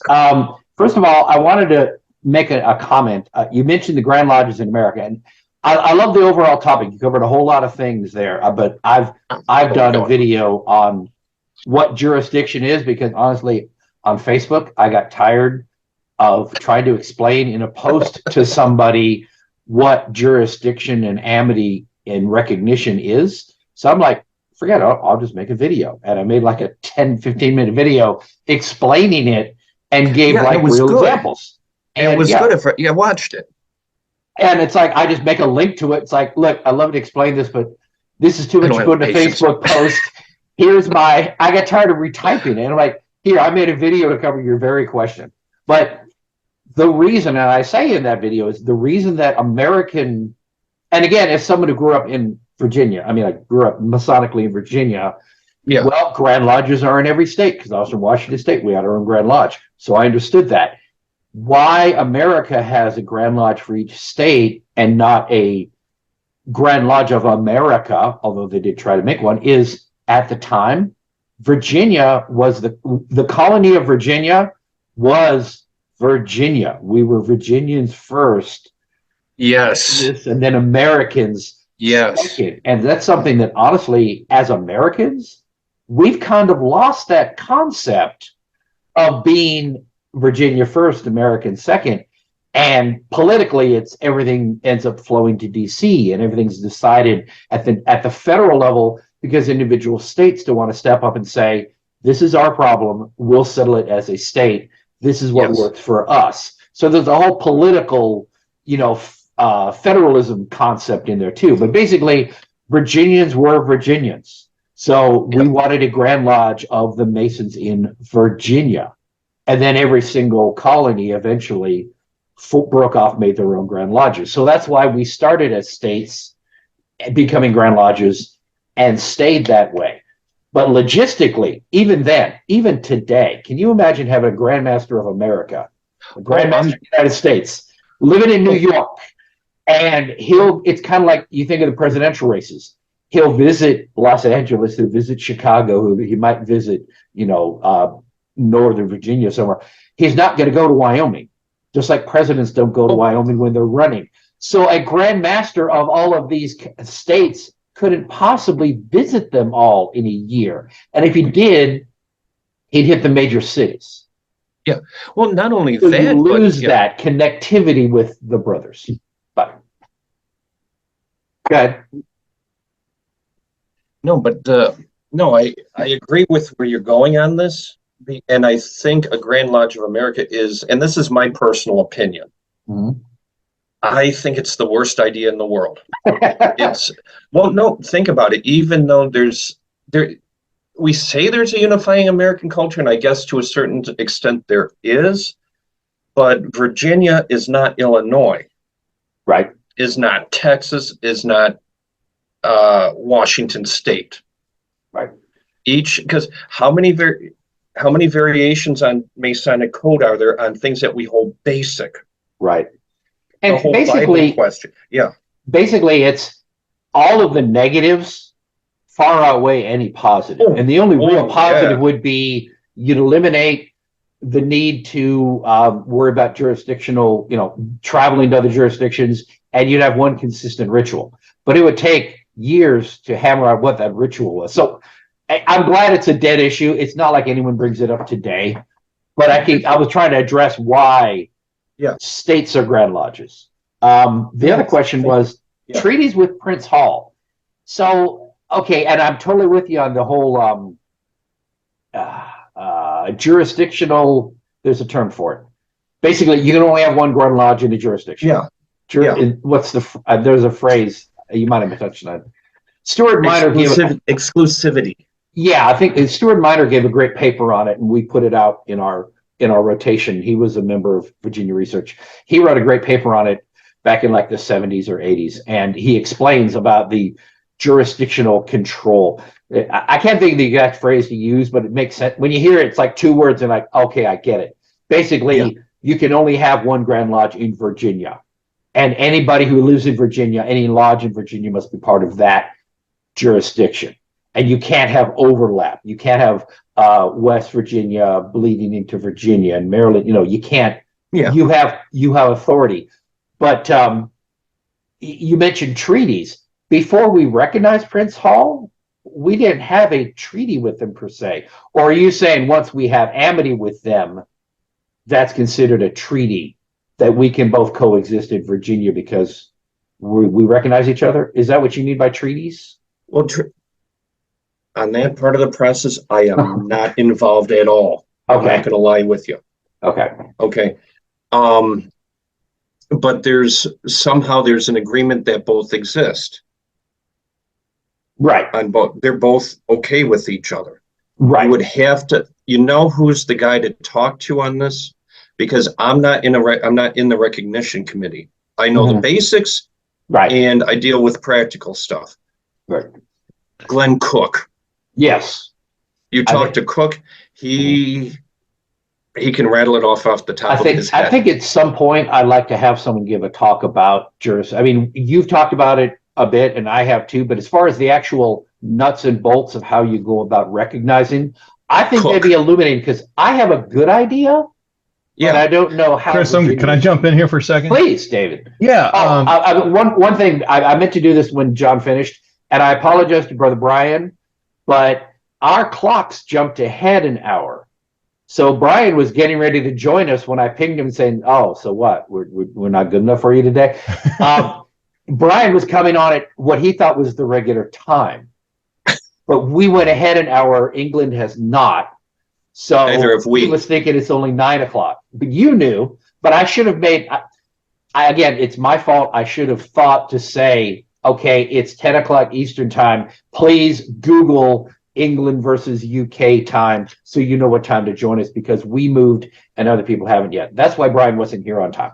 Yeah, apologies for that, gentlemen. So that's quite all right. I should have said something to remind you that we're actually an hour early from your perspective until you catch up with us in a couple of weeks when you change. Exactly, yeah. So, and right now, I guess Brother Graham is actually still in a bar somewhere because it's only 2 o'clock, not 3 o'clock. So he hasn't joined us yet in Australia. But anyway, sorry, go ahead, Brother David. Yeah, so I just wondered, I think I can add maybe a little insight to particularly the Prince Hall connection. So I am originally from West Virginia. I was never a Mason in West Virginia, but 2 generations of my family were. And, so and then I'm currently in Ohio, where not only do we have a recognition, but we have a treaty with the Prince Hall Grand Lodge in Ohio. And so I've kind of looked at it from both perspectives, because West Virginia still does not recognize, Grand Lodge of West Virginia still does not recognize Prince Hall. Right. So the treaty, as I understand it, and I'll tell you, I don't know the nuts and bolts of it, but I have had a number of conversations with people who were very much involved in the creation of the treaty between the two Grand Lodges. One was, if in case anybody knows him, Most Worshipful Brother Neil Smalley, who was a past Grand Master. Oh, I don't know how many years ago now, but he was actually the deputy Grand Master when the treaty between Prince Hall and Mainstream Grand Lodge of Ohio was signed, basically. So he was in the room when it happened, so to speak. And effectively what it was, the reason where this treaty idea came from, as I understand it, was that they wanted, the two Grand Lodges in Ohio were already recognizing one another. They already had a good relationship, and they wanted to create an environment where there was a movement between. So, I can show up in a Grand Lodge or in a Prince Hall lodge in Ohio, and I can attend just like I'm attending any other lodge in Ohio. We have that level of recognition. But there was a concern that how shall I say this? The need or the desire for one Grand Lodge might be diminished by this process. But they both still had very much a strong history and a strong tradition that they wanted to maintain. So, among many other things, the treaty set forth a set of guidelines and requirements that effectively prevented one Grand Lodge from poaching members from the other. So it is not acceptable for in either direction, but for a Prince Hall a member of the Prince Hall Grand Lodge to resign his membership, if you will, and then become a member in the Grand Lodge of Ohio. He would not be accepted because that's effectively perceived as abandoning one Grand Lodge to join another. Now, and because of that, you can't even have plural membership between the two Grand Lodges. Let me ask you a question. And because, again, going to John's point, every grand jurisdiction is different. In Ohio, within the Grand Lodge of Ohio, can you have dual membership with other lodges? Okay. With other lodges, but not with Prince Hall. Yeah. Prince Hall. Wow. And same here, like Virginia, case in point, Virginia, you're allowed dual membership. Now, research lodges don't count. We are in a special category. You must belong to a regular lodge and maintain your membership to be in one of the research lodges. But I can join as many blue lodges as I want. So when I demit, I have to fill out the form and say I'm staying in my mother lodge, or I'm going to be demitting once I'm voted. But you're actually allowed. In Virginia, we do it the right way. I petitioned, like I left Charles T. Morton and went to Ocean View. When I petitioned Ocean View, I wait until after they voted on me and accepted me as a member before I demit from Charles T. Right. That's what I did. Yeah. In some states, I think it's crazy. I'd have to demit from my lodge, then petition the other lodge. And if they reject me, I'm no longer a member of a lodge. I'm like, how do you do that to people? You can say you must demit once you're accepted, but to basically say you have to demit first, I don't know. Some grand jurisdictions are set up that way. And the point is, I'm sorry, just to finish my point, I'll get to you. If I want to go visit West Virginia and affiliate, and I don't know West Virginia, I'm using as an example, I may be wrong. I could petition a lodge in West Virginia because Virginia lets me have dual membership out of state.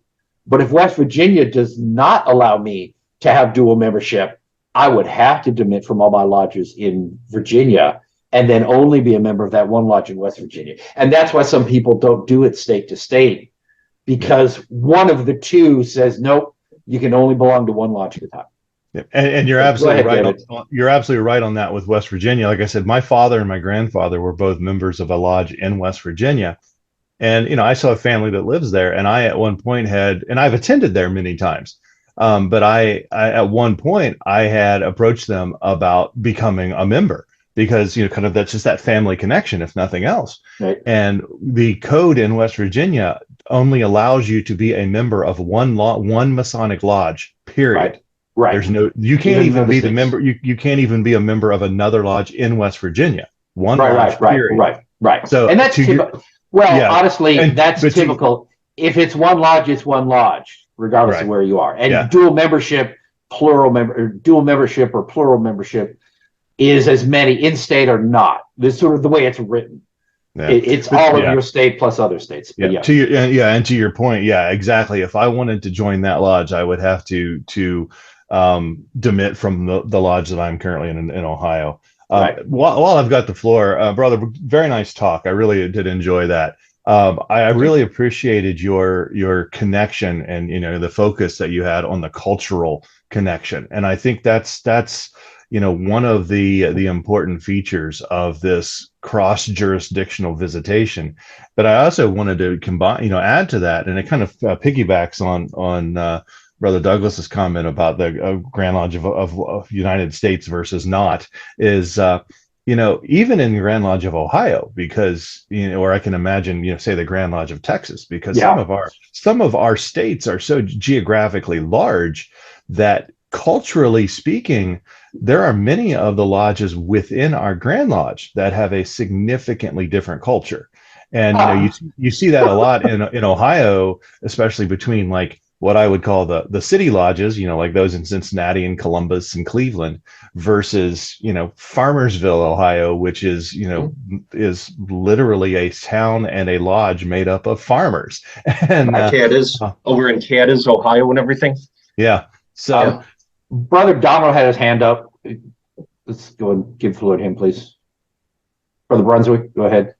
Well, like you were saying on jurisdictional differences, I'm a past master up in Missouri, and the lodge I'm a part of in Missouri, it's a semi-rural area, but you see the difference in culture and whatnot going up to, say, Kansas City or going down to Springfield. But it's just an hour and a half difference. So like north to Kansas City or an hour and a half to Springfield, and you definitely see a different cultural shift. Now, I'm now a member, dual member down in Texas, and I'm still trying to get used to it. Texas I've been back down here since February. I'm a dual member. I'm a past master in Missouri, a member in Texas, and then a member of a lodge over in England. Yeah. No, and Texas it's definitely coming back to Texas is a culture shock. I'm sure. No, Texas is very different. No, I'm close to a lodge, and I think I told you this. Close to a lodge down in Lavernia, and very different. But even as the one brother said about the state within a state, Illinois is a very long state, and ironically, I'm a member of a lodge in up north. Let's see, where's Wheeling? It's north of Chicago, just north of Chicago, right? And I'm an honorary member down in Anna, Illinois. Well, now it's Anna Cobden because they merged. All the way down in southern Illinois. I mean, almost to the tip. Right. And culturally, it's closer to the south than far closer to the south. I wanted to make a comment again about Prince Hall, and this is, you mentioned this, and I think I don't know if the Council of Grandmasters of North America, I do appreciate that they've made an effort to help all the Grand Lodges figure out how to do recognition, especially since we have the Prince Hall issue in the States that other countries don't. Right now, there's a concerted effort, and I'm very grateful for it. There's an effort among the mainstream or state Grand Lodges to recognize our Prince Hall counterparts. All but 4 states have. All but 4 Grand Lodges have, I should say. There is a current policy in Virginia, and I think it comes from the conference, that basically, if, let's say, because right now there's about 4 Prince Hall Grand Lodges, Alaska is one of them, that currently ask Virginia for recognition, and we've recognized them. Why Alaska asked us, I don't know. The fact that there are enough Black men living in Alaska to have a Grand Lodge is impressive to me, because I just don't see it as a place that the brothers would be attracted to. But the point is, they asked us for recognition, we recognize them. Let's say West Virginia is a good example. West Virginia does not currently recognize Prince Hall, West Virginia. Virginia's policy is we will not entertain a request for recognition from Prince Hall, West Virginia, until the Grand Lodge of West Virginia recognizes them. And that's pretty standard across the board, that once your own state's Grand Lodge recognizes you, we'll recognize you.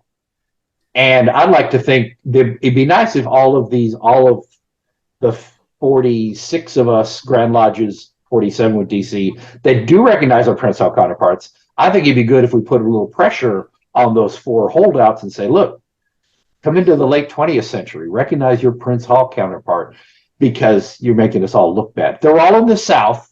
Virginia was actually one of the earliest ones. We were about number 20 of the states of the Grand Lodges that recognize the Prince Hall. And but a lot of they're all southern states that still don't.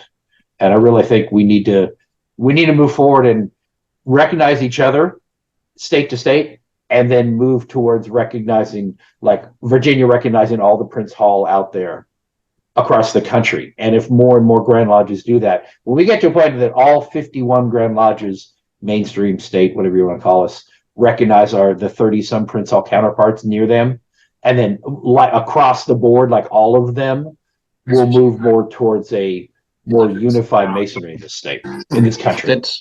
That's one thing that drives me nuts. Saying state is mainstream masonry. That's the term that I've heard used in this. I hate that.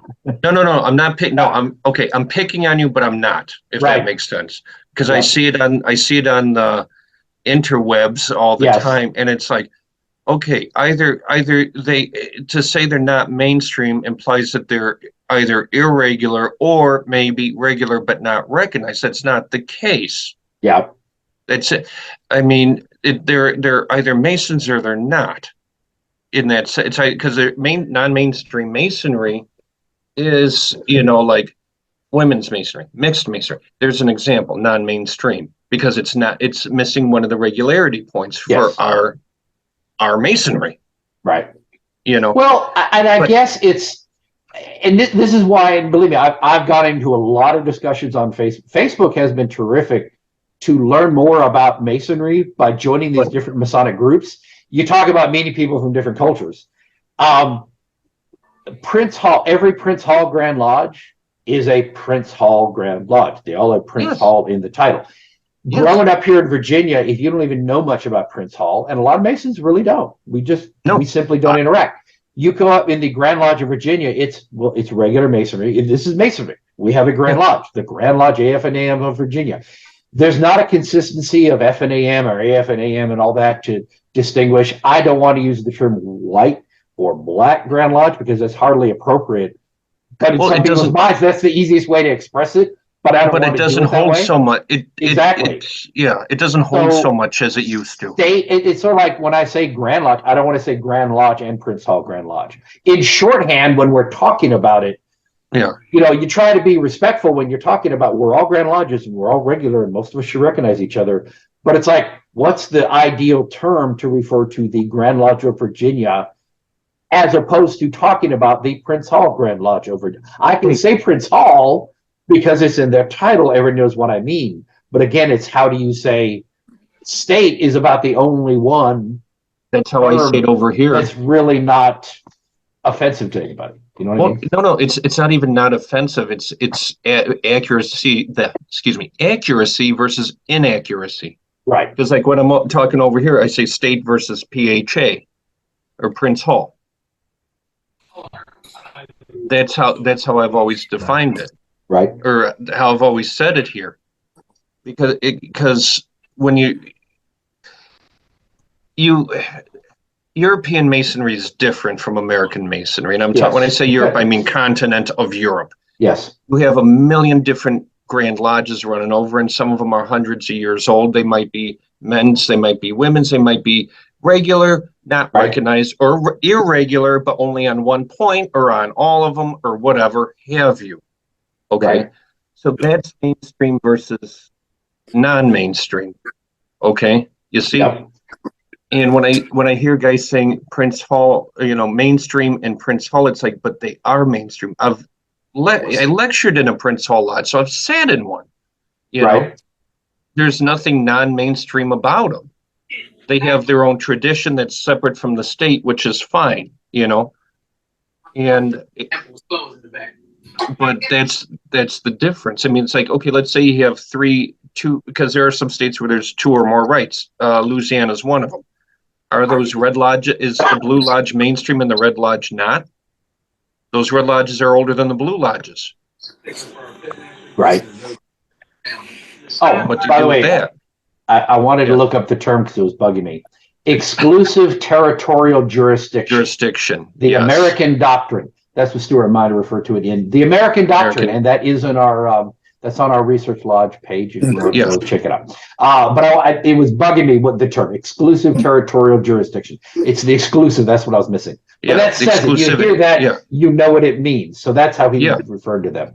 One more thing, the GOI, the grant, and I love how you use ugly. I say ugly only teasingly, but you say ugly and you say goey or goy. The Grand Orient of Italy is now recognized by UGLE. I'm very happy about that.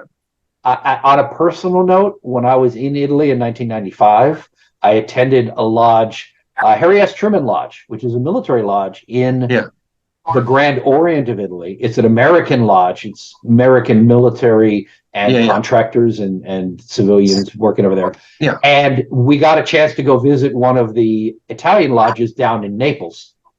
And in one of the office buildings. And the Grand Orient of Virginia recognizes UGLE. Virginia recognizes Grand Orient of Italy. Virginia does not recognize the Grand Lodge of Italy, which is more in the north. GLRI. Oh, And England recognizes the Grand Lodge of Italy, but not the Grand Orient. So now they recognize both. It's a perfect example, though, for me when I'm explaining jurisdiction to people. In that I can go to Italy and go to GOI, but Brian couldn't join me at that lodge in Naples. But I can go to England and go to his lodge. And he can come to America and to Virginia and attend my lodge. But I couldn't go to a Grand Lodge of Italy or GLRI lodge, although Brian could. And that's a perfect example. And they're both regular Grand Lodges. And they overlap, right? Is it? Well, no, it's different types of masonry, actually.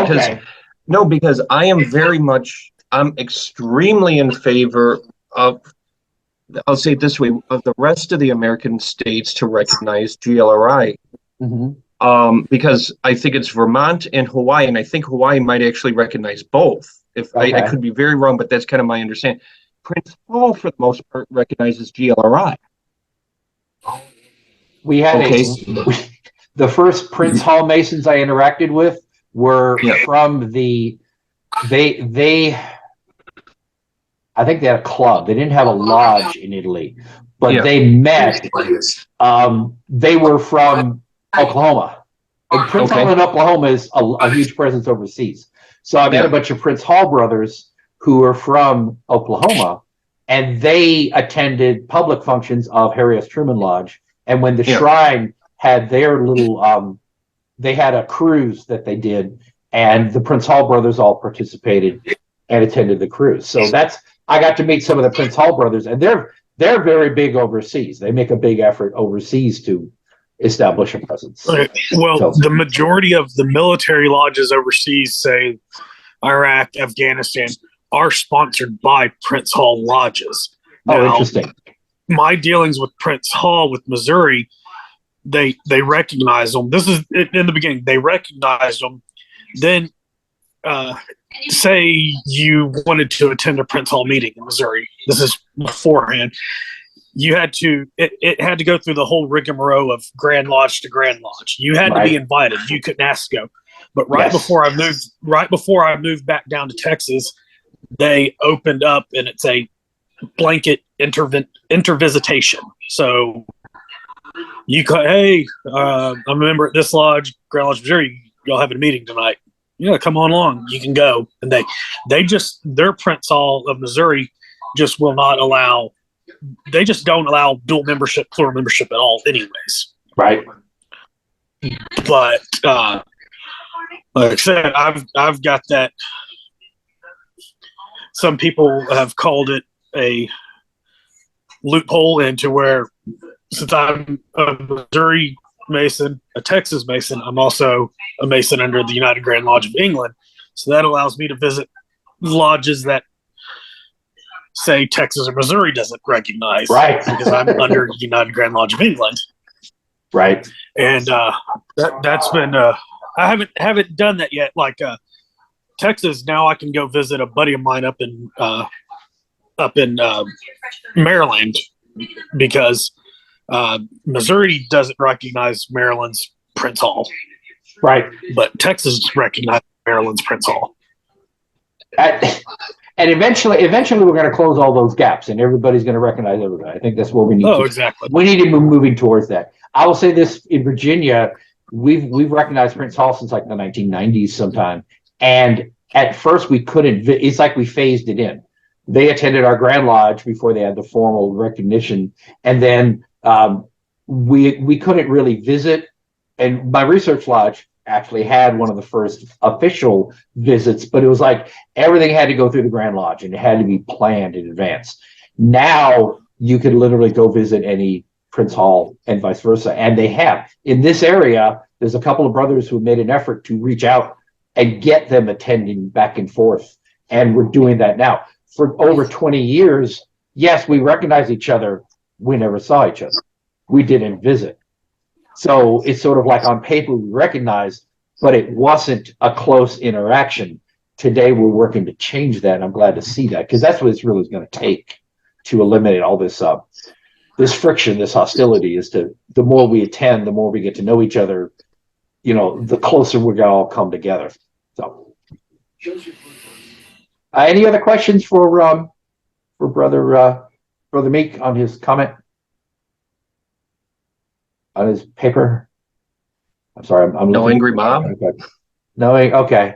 No pitchforks today. Pitchforks are getting expensive, It's like the torches. Come on, no, where's the fun? You've seen the price of gas, so making torches just Molotov cocktails. It's too expensive anymore. So yeah. Are you knowledgeable enough to name all the Grand Lodges in Italy and France? Because you're a better man than I am, if you can. No. I have, Brother Tucker, I did a paper on that very thing, and I'm currently cleaning it up, the video. I identified there are currently over 24 active grand bodies in France. And over the course of 300 years, I think I had about 50 that I talked about. So it was fascinating. Just doing France was a whole paper in itself. Italy is even more. I'm sure. Or maybe I'll do a follow-up on Italy one day. But it's amazing all the overlap. And that's, of course, when I started learning more about the different rites. And that led to my other paper about the rites in Europe, how there's so many. And Americans have no idea. We're all Preston Webb ritual. We're all York Rite. And people get angry at me when I say that. But the truth is, every Grand Lodge in America is York Rite, unless it explicitly states otherwise. And almost all of them have the words York Rite in their charters. So it's like, go read your own charter. And not counting, Rite of York. Yes, not counting the Scottish Rite Council in Louisiana that's clandestine to my Scottish Rite, Southern jurisdiction, and a handful of Blue Lodges in Louisiana that confer the Scottish Rite degrees. Everybody else out there is Scottish Rite. Leave it to Louisiana. So, yep. Oh yeah, I'm trying to get somebody to come on board, talk about the history of Scottish Rite in Louisiana. And Michael Paul's got some good videos. Yes. I've been meaning to talk to him. Have him come give us a talk. Do you know where I get my mouth in trouble all the time? Well, okay. One of many places. Yes. Both in Facebook and in the real world. Yes. When you get the guy, but when you get the new kids, I joined whatever. What should I join next? Mm-hmm. My first question is, what rite do you use?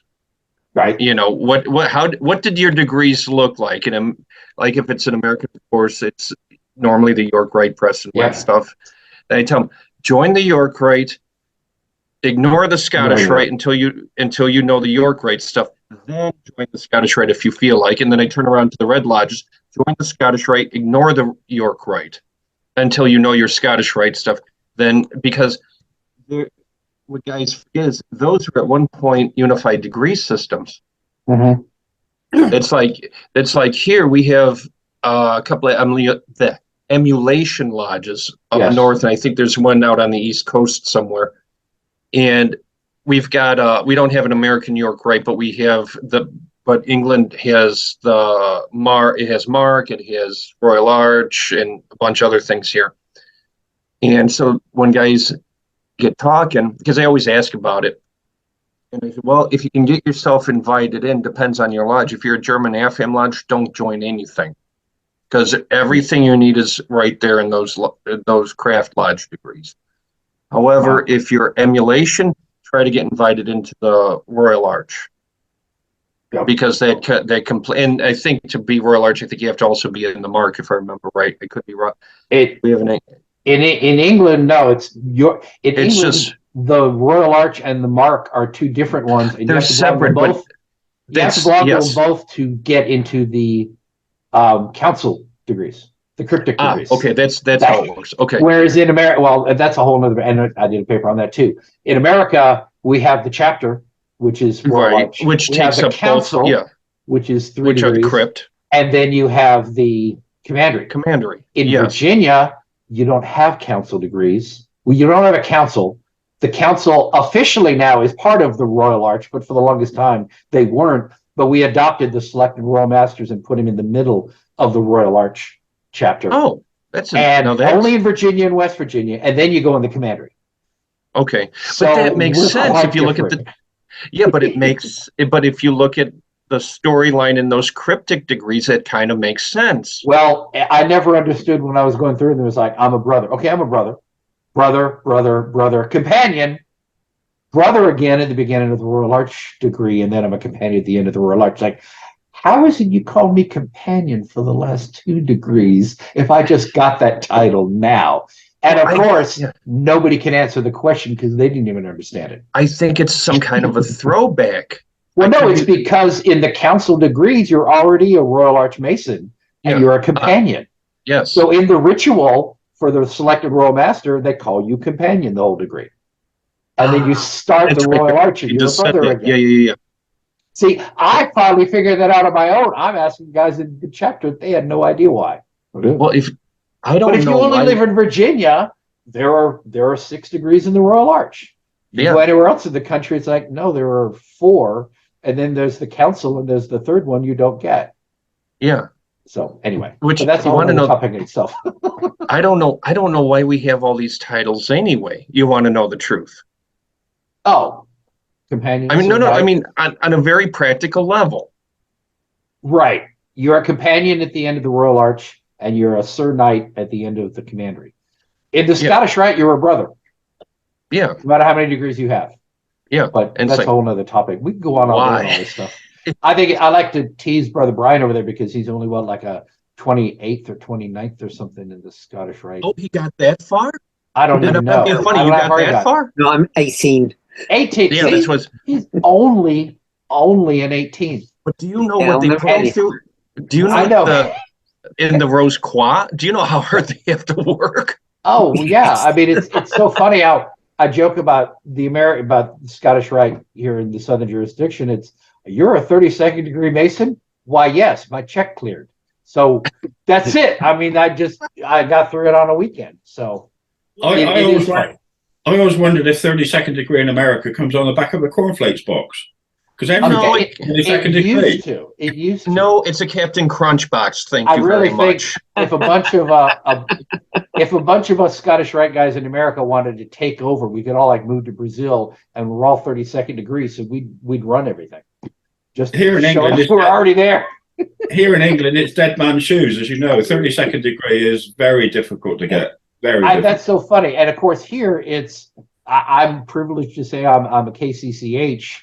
And we have the 33rd degrees here, and that's the big wheels of the white hats, the 33rds, and everybody's a 32nd, and it's just so different from everywhere else. Well, that's like when I go to London for stuff, and you get talking to guys. At first, it was weird. Well, I'm only 18th. I'm whatever.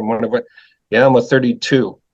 But the funny thing is, anybody who's that active in Masonry Yeah. to be in some of the stuff I'm over there. They know America. Right, but When you we don't- went through, it's in a weekend. You don't have that power. You don't have that mystique about you now.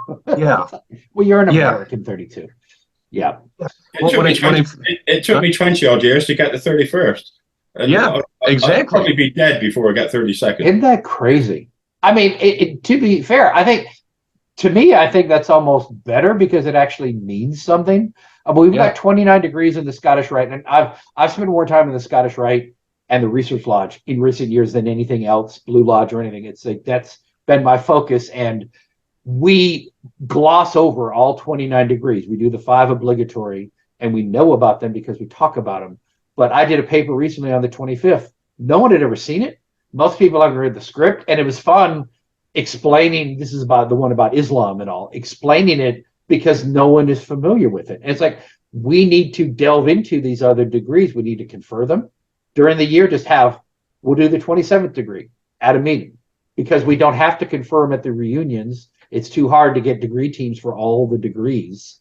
So we're not learning these lessons at all.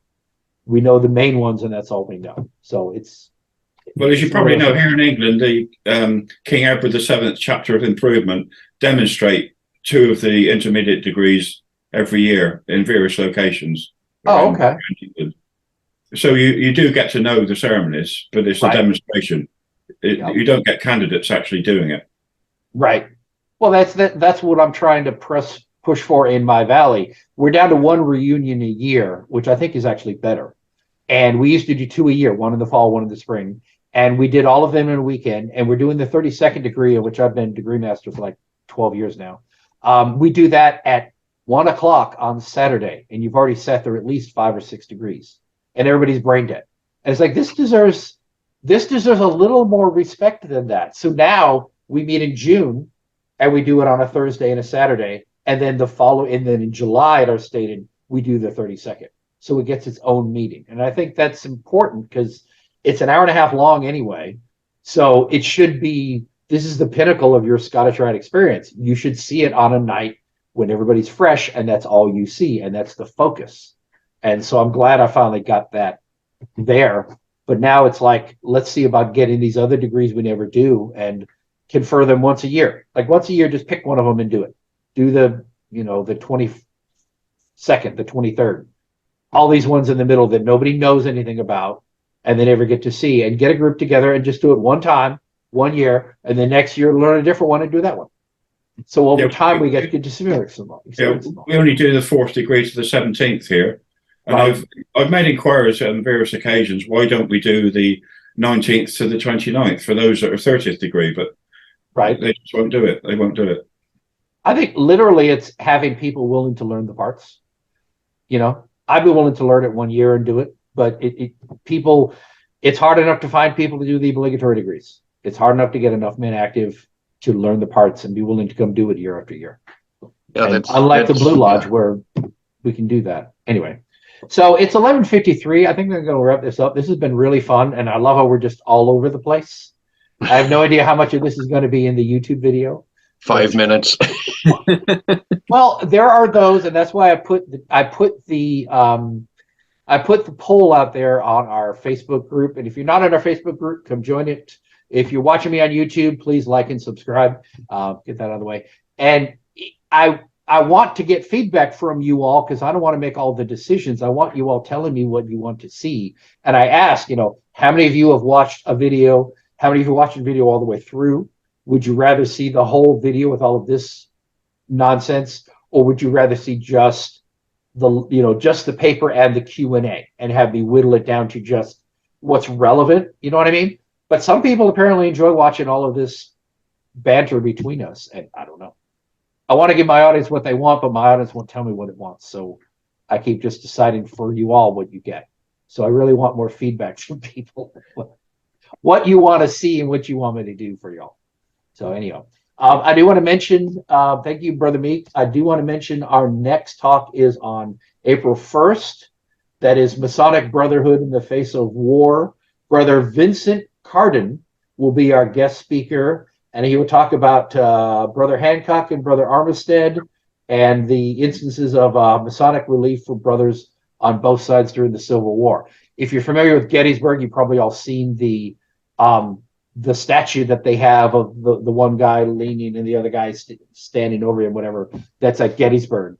It's the two brothers who were in that statue and their history. So that should be a lot of fun. I actually give a talk like that. I give a talk like that over here. Oh yeah. And it started with just one lodge. What we tried to do was do it in Sofia physically, and we were going to simulcast it to a lodge in Texas, but we couldn't get the signal where we were in the building to do it, so it kind of died. But some of the guys that saw that talk, I started getting requests from all over the country. They were just fascinated because it was just that the brothers helping each other in the American Civil War. Right. And I was at one lodge giving a completely different talk. There was a Grand Lodge officer there. Now, what is this about your American War talk? I want you to give it, not tonight, but come back. Yeah. That's great when people want to hear that talk again. That's wonderful. Well, no, but the point is that brotherhood during the American Civil War is extremely important. Yes. It's such a good example because it's documented. It's well documented. It's such an example of what we should be doing in bad situations. Indeed. All right. I want to thank everybody for attending. I'm sorry for Brian and Richard and anybody else who came in late, thinking you were on time and you were an hour late. Brother Dudley too. I saw join us late. So now you know we're now on. I guess we're either back on or off daylight savings time. I don't even know. I wish they just banished the damn thing and pick an hour and stick with it. I'm tired of messing with it. So if you're getting ready to change yours in a couple weeks, take note.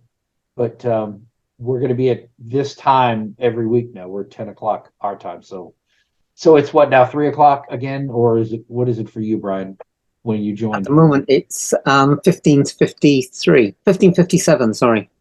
So you're 4 hours. You're coming up on 4 o'clock. Yeah. Yeah, we're coming up on noon here. So you're 4 hours ahead of us. Okay. So it'll be 2 o'clock for you again until you jump forward again. Then you're back to 3 o'clock. Got it. Okay. So if you're in Brian's neck of the woods, it's 4 hours ahead, and then it'll be 5 hours ahead when you jump ahead. So I am sorry. I do have to remember that and make sure I mention that when we get ready to do a change, because not everybody's right. I don't know when you change. Obviously, you didn't know when we changed. So, but we'll sync up again eventually.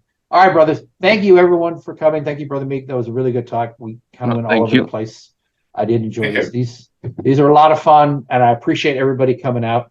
We had about 17 people at our high mark, so we did okay today. Oh, wow. Why didn't we see half of them? We didn't see half of these. People kind of came and went. I think we had at least 12 or 13 in at one time, but I've seen people come in and drop off. I don't see the metrics till I'm done. From here, it looked like there were 8 guys at most. I think, no, we did. We were up to, I think, 12 or 13 at one point. But there's 10 of us now. Yep. So, all right. Thanks again. Like and subscribe, and I'll probably cut half of this out when I'm done. But I think it'll be more discriminating when in my videos. So, y'all have a great weekend, and we'll see you all in 2 weeks. See you, brother. Bye y'all. Bye.